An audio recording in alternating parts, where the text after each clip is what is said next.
ओढ़णी धारावाहिक आपण मैंने देखिए संध्या मानसी को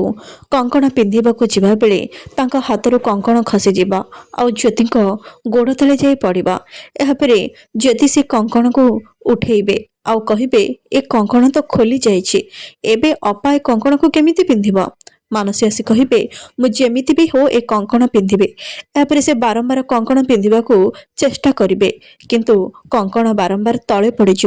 ज्योति कहे अपा तु व्यस्त कहीं होचु ए कंकण तो पिंधि नबु हेले प्रथम या बणिया पाखक पठेदेबा आ से लक ठीक करदेवा परे तू आराम रे पिंधिबु यापर समस्ते सेठार चलीजे आउ ज्योति कहे अपा ए कंकण जानी शुणी तले पड़ जाइनि कि यार लक खोली जाएनि बर मु ए लक को खोली देइछि कही ना कौन भी विधि मु करई देबिनि आउ सेया ही हब एपटे गोपाल आसी उआसरे पहुँचे आउ ज्योति तांको घरर कामधंदा पई डाकिछंती बोली समस्तंको जणैबे गोपाल समस्तंकर आशीर्वाद नेबे।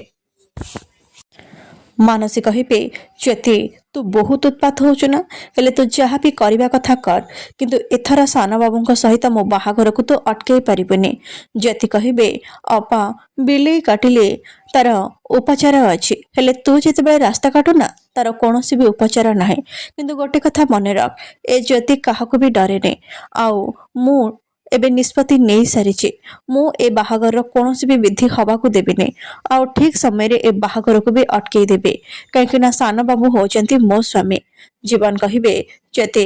कौन कहल तमे मु तम स्वामी हेले केमिति तमे तो ए बाहागर को मानुन ताहेले मु तम स्वामी हेली केमिति बरम एबे मु तमर इच्छा पूर्ण करने को जाउछि तमे मते छाड़पत्र मागिथिल ना मु एबे तमको छाड़पत्र दबाको जाउछि।